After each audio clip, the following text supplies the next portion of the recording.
Quand on démarre, on a cette vision du business en ligne qui est waouh, mais ça a l'air trop facile, mais ça a l'air trop simple. Mais en fait, il suffit que je crée un produit, il suffit que je crée une formation ou un petit produit digital, et puis je le montre à tant de personnes, et puis j'aurai tel nombre de clients, j'aurai tel nombre de chiffres d'affaires, etc.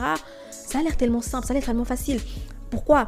C'est parce que les coachs, les formateurs, les experts, les gourous nous vendent ce résultat, nous vendent le fait que c'est simple. Alors que derrière, il y a du boulot. Tu entres dans ce business, tu te mets par exemple à faire, supposons du Amazon FBA, parce que tu as vu qu'en fait, ça a un énorme potentiel, mais c'est génial. Tu achètes des produits, tu envoies sur Amazon, et puis tu es sur la plus grosse marketplace, on te vend tous les avantages du truc, et puis tu te rends compte que c'est beaucoup plus difficile que l'idée que tu avais au départ. En fait, ça te demande plus d'efforts que ce que tu avais anticipé. Ça te demande parfois plus de temps que ce que tu avais prévu au départ. Ça te demande parfois plus d'argent que ce que tu avais prévu au départ. Au départ, quand tu as l'idée, tu es tout frais là, tu es tout enthousiaste, tu es optimiste, tu as envie de tout casser, tu te dis que c'est l'idée du siècle, tu es motivé tout simplement, tu es motivé. Mais après, la motivation, elle part, après l'argent, il part, après le temps, il passe, mais les choses ne se passent pas forcément comme prévu. Pour certaines personnes, dans certains cas vraiment exceptionnels, il y a des résultats énormes, il y a des success stories. Mais pour toi, pour la plupart des gens d'ailleurs, parce que tu fais partie parfois de la plupart des gens, tu ne vois pas forcément les résultats que tu attendais. Et c'est tout à fait normal, c'est parce qu'on ne t'a pas vendu l'effort qu'il fallait fournir. On ne t'a pas montré la nécessité de fournir certains efforts. Et tout simplement aussi parce qu'on est différents en fait. On est tous différents. Certains ont, il y a des personnes qui ont un goût du risque plus élevé que d'autres. Il y a des personnes qui ont un goût du travail plus élevé que d'autres. Il y a des personnes qui sont plus intelligentes que d'autres, tout simplement. Donc moi je trouve que c'est quand même dommage que les experts, les gourous et tout, alors je ne généralise pas, je parle de certains, ceux qui ne le font pas, c'est dommage qu'ils ne le fassent pas, qu'ils ne mettent pas en avant l'effort qu'il faudra fournir pour atteindre les objectifs qu'ils promettent à leurs clients. Alors évidemment, hein, c'est plus facile à dire qu'à faire parce que c'est pas très vendable, c'est pas très marketable, parce que les gens aussi aiment qu'on leur vende du rêve, les gens aiment aussi qu'on leur dise voilà, tu peux perdre 10 kilos en une semaine sans faire de sport. Est-ce que on se différencierait pas plutôt à dire en toute transparence l'effort qu'il faudra fournir, que le client devra fournir pour atteindre ces objectifs-là ? Je pense que c'est mieux, surtout en 2024. En 2024, il y a beaucoup de choses qui ont changé. Le marché est beaucoup plus sophistiqué. Les gens ont des attentes beaucoup plus élevées. Les gens ont des standards beaucoup plus élevés. Et il suffit pas de venir juste faire un marketing très tapeur, très généraliste, s'adresser à tout le monde entier, promettre une transformation géniale sans effort pour avoir des clients. La plupart des gens sont informés, ils sont intelligents. Je pense que plus on va être transparent et plus on va pouvoir attirer les clients qui vont vraiment faire le boulot. Je prends le cas d'un accompagnement de 8 semaines, mon accompagnement ABA par exemple, Audience Booster Academy. Je précise à mon client que en fait, si tu fais tant et tant, voilà ce que tu peux obtenir en 8 semaines. En 8 semaines, tu peux avoir ton tunnel de vente déjà construit de A à Z avec toutes les emails, les pages, etc. en 8 semaines. Et je te dis en fait que pour avoir ça cependant, tu auras besoin de dédier minimum 2 heures par semaine à ton business. Sinon, ça ne va pas marcher.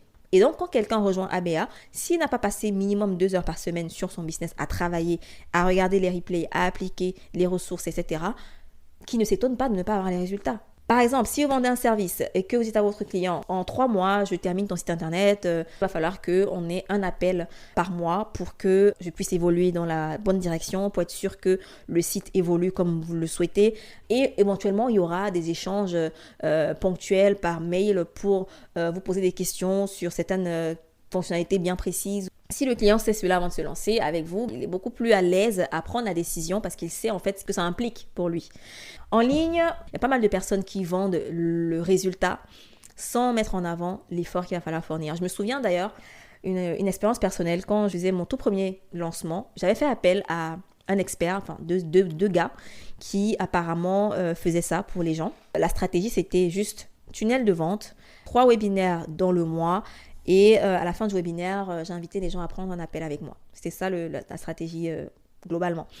Lorsqu'on s'est entendu avec ces gars pour la prestation, je devais payer la moitié du tarif total avant la prestation et le reste si je suis satisfaite. Déjà, j'ai trouvé ça très bien, j'ai trouvé ça très honnête de leur part de me dire Si je n'ai pas de résultat avec leur stratégie, avec leur accompagnement, leur coaching, je n'ai pas à payer la suite le reste de l'argent. Donc, j'avais payé la moitié du tarif. Et lorsqu'on commence à travailler ensemble, ils me disent, en fait, il faudra qu'on ait une enveloppe de 5 000 € pour la publicité Facebook. Et là, je me dis, attends, comment ça? Vous ne m'avez pas dit qu'il fallait 5 000 € pour la publicité Facebook au départ. Moi, je me disais, peut-être que 500 €, 1 000 €. Moi, je ne savais vraiment pas ce que je faisais. Ensuite, ils me disent, il faudra qu'on mette en place tel outil, il faudra qu'on utilise ManyChat, Webinar Jam, etc. Il y avait plein de frais que je n'avais pas anticipés. Peut-être qu'on dira que oui, c'est de ma faute parce que je n'avais pas posé la question des frais cachés ou des frais des outils, etc., des frais d'implémentation. C'est vrai. D'une autre part, je pense que c'est aussi à eux, c'est aussi aux experts, c'est aussi aux consultants, aussi à vous, à l'entrepreneur, de dire cash que pour ça, il faudra telle et telle et telle ressource, que ce soit en argent, en temps, en énergie, etc. Pour avoir vraiment une idée de l'effort qu'il faudra fournir pour atteindre l'objectif que vous fixez, mon conseil, c'est tout simplement aller voir quelqu'un qui a obtenu les résultats que vous voulez, qui a obtenu les objectifs que vous voulez atteindre, qui n'a pas du tout envie de vous vendre quelque chose, les efforts qu'il a fournis pour atteindre ses objectifs. Et là, vous allez avoir des réponses vraiment qui sont très, très, très valuable, qui sont très, très, très importantes. Alors que quelqu'un qui a un agenda par derrière, quelqu'un qui veut vous vendre sa formation, vous vendre son offre, vous vendre son service, il va essayer de rendre l'offre la plus magnifique possible et faire comme s'il n'y avait pas du tout d'effort à fournir. Vous allez payer, puis vous allez vous rendre compte par derrière qu'en fait, il y avait plein de ressources nécessaires à mettre en place, des efforts et tout, que vous n'aviez pas anticipé. La plupart du temps, les entrepreneurs un peu plus avancés vont partager cela, ils vont partager leurs galères, ce qu'ils ont fait avant, ce qui s'est passé, tout ça. Vous allez voir que les entrepreneurs qu'on apprécie, qu'on admire aujourd'hui, la plupart ont vécu pas mal d'échecs, de recommencements, d'argent perdu. Et j'encourage aussi les entrepreneurs avancés, les entrepreneurs qui ont déjà des succès admirables, à partager leur histoire. Parce que c'est en partageant leur histoire qu'ils vont pouvoir aider d'autres entrepreneurs à être prêts à surmonter ces épreuves. Parce qu'il y aura des épreuves. Alors, je ne dis pas que vous allez forcément perdre de l'argent, aller marcher dans la rue. Non, chacun a ses épreuves, chacun a le fardeau qu'il peut porter dans la vie. Chacun a le lot d'épreuves qu'il peut surmonter. Quand on a une épreuve, c'est parce qu'on peut la surmonter. C'est parce qu'on a la force de la surmonter. On n'aura jamais une épreuve qu'on ne peut pas surmonter. C'est un principe pour moi. Les épreuves que j'ai sont là pour me forger. Donc, ça veut dire que j'ai la force de les surmonter. On est bien dans le cadre de l'entrepreneuriat. Hein. Ne prenez pas ce que je dis pour le mettre dans d'autres cadres. Une fois qu'on aura dépassé cette épreuve, une fois qu'on traverse la vallée du désespoir, la vallée de l'ombre de la mort, on arrive au bout du tunnel. Et là, il y a la lumière. Et quand on arrive au bout du tunnel, qu'on arrive à sortir du tunnel, on n'est plus la même personne. On est la personne qui correspond à ce niveau de succès-là. Parce que la personne que tu étais il y a 10 ans, c'est pas la personne que tu es aujourd'hui, c'est pas la personne que tu seras dans 10 ans. Renseigne-toi sur les efforts, sur les ressources, sur le temps que ça implique pour atteindre ces mêmes objectifs, de préférence auprès de quelqu'un qui n'a rien à te vendre. Et une stratégie qui marche très bien, et d'ailleurs que je vais reprendre, c'est d'inviter des gens sur ton podcast. C'est pour ça que c'est bien d'avoir un podcast, parce que tu es capable d'inviter des gens, des experts, des personnes que tu admires bien, que tu aimes bien, que tu apprécies sur ton podcast, et profiter pour avoir des conseils gratuits, profiter pour avoir des discussions comme ça avec des personnes. Et ça, c'est vraiment un truc que je faisais avant, quand j'ai démarré mon podcast, qui m'a énormément aidé. Non seulement à créer des relations, à élargir mon réseau, mais aussi à apprendre des experts que j'invite sur le podcast.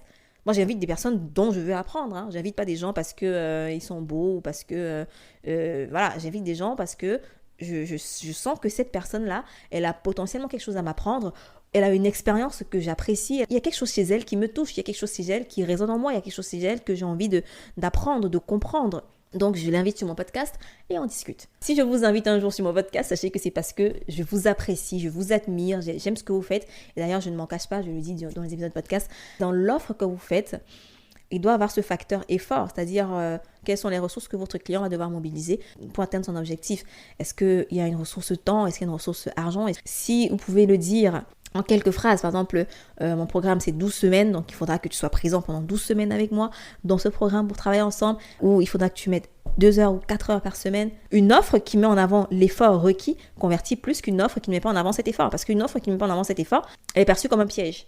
Je rappelle, nous sommes en 2024 et le marché est beaucoup plus sophistiqué. Les gens ont des standards plus élevés. Et on doit, en tant qu'entrepreneur, step up the game, être à ce niveau de standard dans ce qu'on fait. Et on se retrouve dans un autre épisode. Si tu as apprécié celui-ci, je te demanderai 2 faveurs. La première, c'est de partager cet épisode avec ton audience, avec quelqu'un. La deuxième, c'est de laisser un avis positif sur ta plateforme d'écoute actuelle.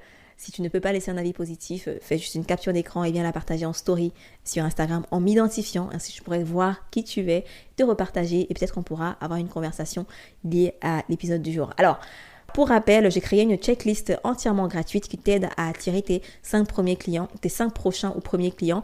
C'est une checklist qui t'aide à revenir à l'essentiel. Si aujourd'hui tu as du mal à attirer tes clients, il n'y a pas de raison de rester dans cette situation. Tu peux être proactive et commencer à aller chercher des gens, ne pas attendre qu'ils viennent à toi, à te contenter de créer du contenu sur Instagram ou sur je ne sais pas où, et attendre que les gens viennent à toi. Tu peux aller contacter des gens toi-même directement. Et dans la checklist, je te donne une méthode en 5 étapes qui t'aide à aller attirer tes 5 premiers ou prochains clients de manière simple.